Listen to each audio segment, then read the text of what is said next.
रहमत Ramzan SS news के साथ। तालका अस्पताल कंडियारो में टीबी आगाही रैली एमएस तालका कंडियारो अस्पताल डॉक्टर अब्दुल हमीद अंसारी जी अगवाणी में तालका अस्पताल का कढ़ी वही जेका स्टार चौक ताईं पहुती।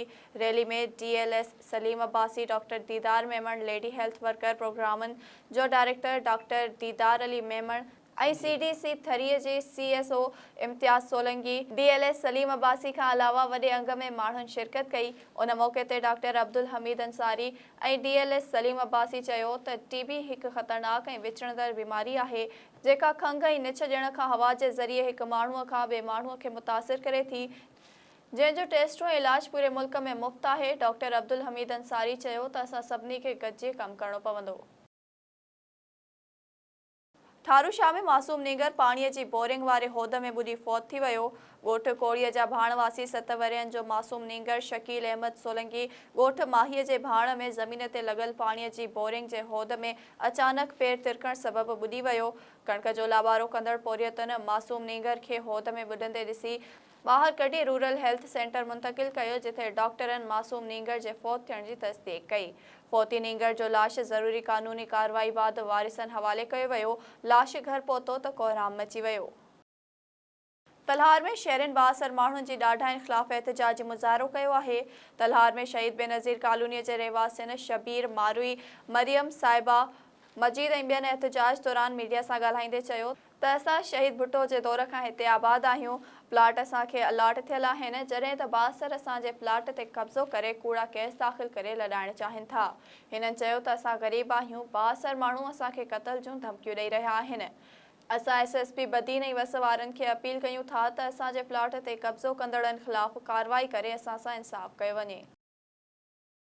पंजाब जे ज़िले मियांवाली में मुड़ुस पंहिंजी नौजवान ज़ाल खे गोलियूं हणी क़तल करे छॾियो आहे, जॾहिं त डेरा गाज़ी खान में नामालूम हथियारबंद हिकु नौजवान ते गोलियूं हणी क़तल करे फ़रार थी विया।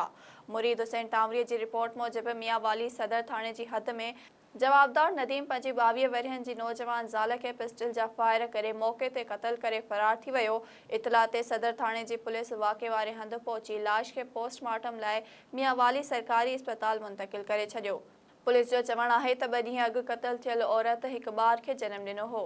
ॿिए तरफ़ डेरा गाज़ी खान जे सदर थाणे जी हद में गोरमाणी पेट्रोल पंप ते नामालूम मोटरसाइकिल सवार हथियारबंदनि फायरिंग करे आबिद खे गोलियूं हणी क़तल करे फ़रार थी विया।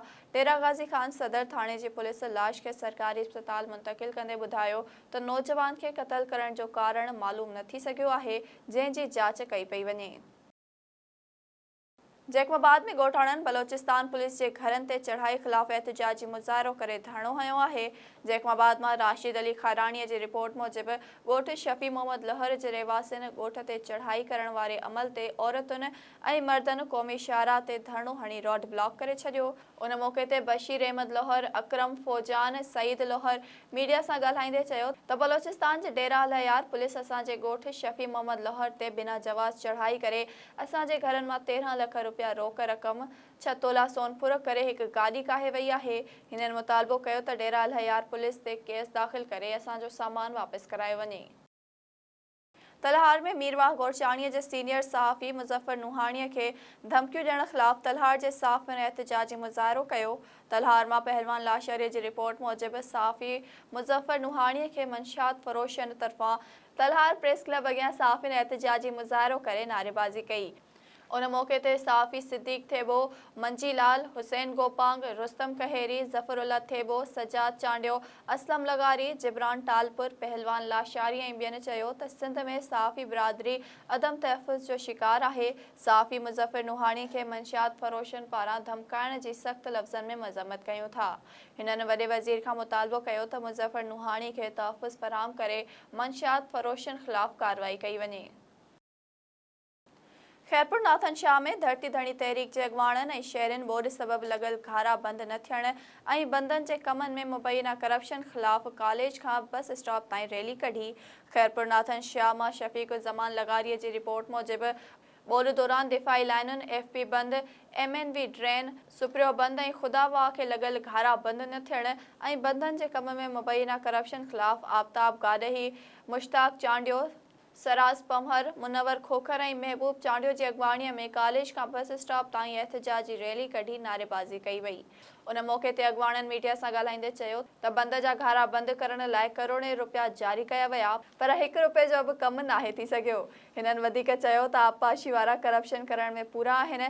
जेसिताईं बंदनि जा घारा बंदि न थींदा तेसिताईं एहतिजाज जारी रहंदो। 10 ॾींहं गुज़रण बावजूद हिंदू नौजवान साहिल कुमार बाज़ियाब न थी सघियो। कंधड़ा शागिर्द इतिहाद पारां हथनि में प्ले कार्ड ऐं मुखी नौजवान जा फोटो खणी बाईपास खां कंधड़ा प्रेस क्लब ताईं रैली कढी।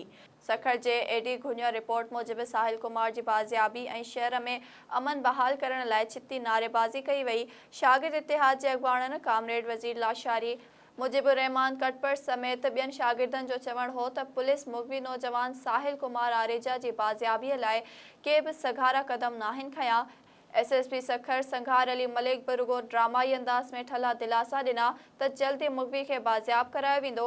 धाड़ेलनि पारां साहिल कुमार जे वारिसनि खां ₹1 करोड़ भुंग तलब कयो आहे। शागिर्दनि जो वधीक चवणु हो त मुग़वी नौजवान जी ज़िंदगीअ खे ख़तरो आहे ऐं शहर में हर आए ॾींहुं मुख़्तलिफ़ क़िस्मनि जूं वारदातूं थी रहियूं आहिनि। को बि शहरी महफ़ूज़ नाहे रहियो। हिननि IG सिंध खां मुतालबो कयो आहे त पाण मुरादो नोटिस वठी मुग़वी हिंदू नौजवान साहिल कुमार आरेजा खे बाहिफ़ाज़त धाड़ेलनि जे चंबे मां बाज़ियाब करायो वञे ऐं शहर जो तबाह थींदड़ अमन बहाल करायो वञे। सखर DIG जावेद सुंघारो जिसकाणी चयो आहे त पुलिस जूं शहादतूं रायगान न वेंदियूं। घोटकी पुलिस शहर में थींदड़ वॾी वारदात खे रोकींदे पुलिस मुक़ाबले दौरान नाले वारे ॾोहारी मंसूर सोलंकीअ खे मौत जी निंड सुम्हारे छॾियो आहे। जंहिं ॾोहारी कुझु हफ़्ता पहिरियां पुलिस मुक़ाबले दौरान खंभड़ा में ASI अमानुल्ला अबड़ो खे शहीद कयो हो। अॼु घोटकी पुलिस मुक़ाबले दौरान बदनाम ॾोहारीअ खे कैफ़िर किरदार ताईं पहुचाए इहो साबित कयो आहे त पुलिस शहरियुनि जे जानो अमाल जी हिफ़ाज़त करणु ॼाणे थी। भले पुलिस खे पंहिंजा जानियुनि जा नज़राना छो न ॾियणा पवनि, पर ॾोहारियुनि जो हिन धरतीअ तां ख़ात्मो आंदो वेंदो।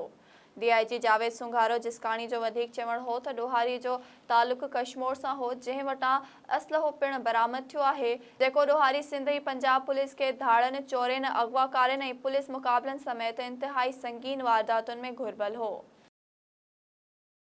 शाह जी मशीन में माज़ूरनि लाइ कमु कंदड़ समाजी तंज़ीम एहसास डिसेबल वेलफेयर एसोसिएशन खैरपुर जे नई बॉडीअ जो ऐलान कयो वियो आहे।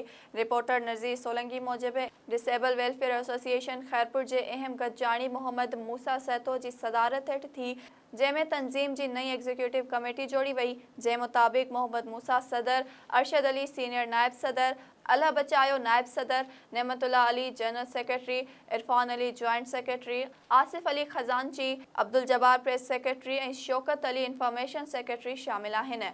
उहिदेदारनि जिस्मानी माज़ूर माण्हुनि जे हक़नि लाइ जाखोड़ जारी रखण जो अज़म ज़ाहिर कयो आहे। सोबोदेरो तालुके जो शहर गदे जी इंतज़ामी लापरवाही सबबि गंदगी जे वर चढ़ी वियो आहे। रिपोर्टर नज़ीर सोलंकी मूजिबि यूनियन काउंसिल गदेजीअ जी इंतज़ामिया शहर खे निधिगड़ो करे छॾियो आहे। शहर में सफ़ाई सुथराई जो को निज़ाम कोन्हे, जंहिं करे मुख़्तलिफ़ इलाइक़नि ऐं मोहल्लनि में गंदगीअ जा ढेर लॻी विया आहिनि। सफ़ाई अमलो ग़ाइबु हुअण करे गटर नालियुनि जी हालत ख़राब आहे। गंदो पाणी रस्तनि ते काहे पियो आहे। रहवासियुनि जो चवणु आहे त गदेजी शहर लावारिस बणियल आहे। UC इंतज़ामिया करप्शन ऐं बद इंतज़ामिया जे करे अवामी मसइलनि खां लातालुक़ बणियल आहे। फौरी तौर शहर मां सफ़ाई सुथराई खे यकीनी बणाए मसइला हल कया वञनि। खैरपुर जी आवाम खे रमज़ान दौरान महांगाईअ खां रिलीफ ॾियण लाइ ज़िले इंतज़ामिया पारां बचत बाज़ार लॻाई वई आहे। रिपोर्टर मोहसिन भट्टी मूजिबि शहर जे छठी चौक ते वापारियुनि जे सहकार सां लॻायल बचत बाज़ार जो इफ़्तिताह मुख़्तियारकार खैरपुर अब्दुल हकीम धारेचे कयो। बचत बाज़ार में खाद खुराक जी शयुनि समेत मुख़्तलिफ़ आम वाइपे जे सामान जा स्टॉल्स लॻाया विया आहिनि। उन सिलसिले में मुख़्तियारकार हकीम धारेचो जो चवणु आहे त ज़िले इंतज़ामिया समूरियुनि शयुनि जा अघ मुक़ररु कया आहिनि। जेको बि दुकानदार सरकारी अघनि ते अमल न कंदो उन ख़िलाफ़ कार्रवाई कई वेंदी। हिन चयो त बचत बाज़ार सां अवाम खे रमज़ान में तमामु घणो फ़ाइदो थी रहियो आहे।